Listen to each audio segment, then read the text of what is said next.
I'd like you, sir, at the table here, to listen to more stupid from Stephen Miller about selling this war in Iran. There's never in history been a more total asymmetric one-sided annihilation of the enemy than you are witnessing that is unfolding right now in Iran. So, sir, I don't understand. With all of this devastation, all of this annihilation, what are we still doing in Iran? We should be packing up the ships and the troops and bringing them home. They should be getting ready to have it like a little, bonfire, little party, a little zhuzh, a little something going on the ground. If we're doing all this annihilating and all this killing and all this destruction, unlike anything that's ever happened before. Am I missing something, or who's lying here? My eyes? Michael, or this administration? Secretary Kendall's like, look. He's like, okay, look. Let me see what I can do. Let me start with this. What we're watching unfold in front of us in real time is a strategic blunder of a scope that I have never seen before. I've done a lot of scenarios involving Iran. Yes, you always assume they will try to close the straits. And that is why we have not done something like this before.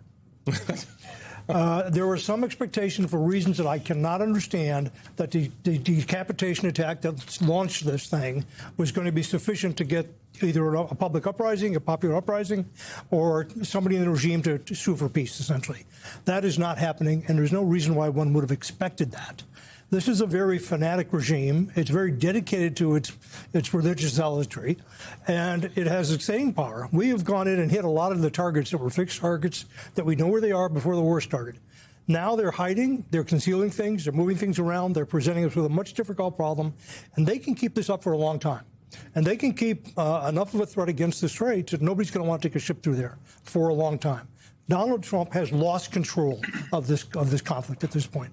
The Iranians and their willingness to resist, what they will accept for a deal, is going to have a lot to do with how this ends up, not what Donald Trump wishes or pretends. I want to follow up, Secretary. You left your post January of last year, and you just said that you worked through a series of scenarios of how a war with Iran could play out.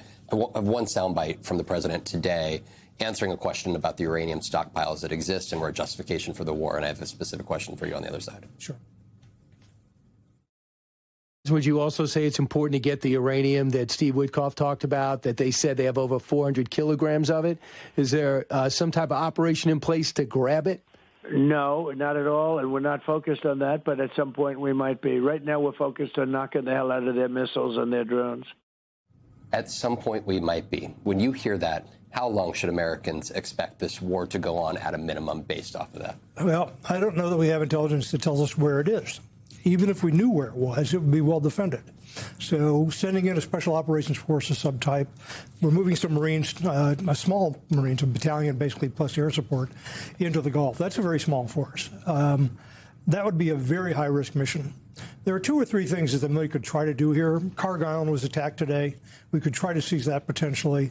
We could try to do something about the coastline where some of the mining could occur from, or where some of the missile systems could be launched against the strait. Those are all high-risk endeavors. It's not clear that they would be successful, and even if they were, it's not clear that those would cause the Iranian regime to concede. Tom Nichols, I want to play something for you that's from 2003. Take a listen. Saddam Hussein, left to his own devices, will perfect his means of delivery of weapons of mass destruction. The United States and our allies are authorized to use force in ridding Iraq of weapons of mass destruction. We could not accept the grave danger of Saddam Hussein and his terrorist allies turning weapons of mass destruction against us or our friends and allies. We know that Saddam Hussein is determined to keep his weapons of mass destruction. Weapons of mass destruction. We know how this conflict ended up, that war unfolded, and it was later found, Tom, that there were actually no weapons of mass destruction. But my point in playing the clip is, at least the Bush administration tried to make the case. The Bush administration went out time after time after time and wanted to convince Congress and the American people why they were taking the actions that they were taking. This president and this administration, they're not even trying to convince us. This morning, Secretary Hegseth, he admonished the news media that was there at the Pentagon. And to be clear, those were the handpicked people, not even the real reporters. He admonished them for not just taking what they're saying and lauding the war. They're not trying to convince us. What does that say that they don't even feel the need to get the American people on board with what is going on here? Well, a few things. First, they didn't expect to be in this position 13 days later. I think the president in particular thought they would just do this. And as the secretary just said, the regime collapses or it gives up in some way. I mean, I keep bringing this up, but Donald Trump kept saying surrender. And I keep saying surrender to whom? There's nobody actually there to surrender to. But they really thought that somehow this would kind of wrap itself up very quickly under this kind of remarkable, and again, American operations have been astonishingly powerful and effective. But I think 13 days later, they don't really know why they're there. And, it's interesting. The stuff you're showing from 2003 reminds us that for all the criticism leveled at the Bush administration at the time, compared to this, that action was practically lawyered up like a Hollywood merger. I mean, 2 trips to the UN, going before Congress, a big run-up with explanations to the American people, to the international community, to American allies.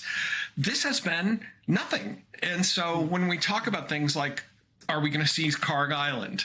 Are we going to bomb or try to seize the uranium pits? What I keep asking, to what end? What are we trying to do here? The administration seems to be saying, look, if we just kind of knock them on their butts and it takes them a couple of years to recover, good enough. Well, that's not how this war started. This war started with very grandiose pronouncements about regime change and rising up and liberation at hand.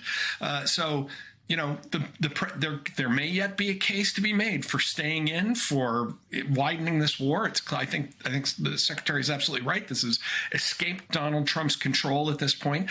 But someone has to come forward and make that case and explain to people why their sons and daughters are being sent into peril and what the objective is and when it ends with something a little more definite than, when the vibes are right or when I feel it.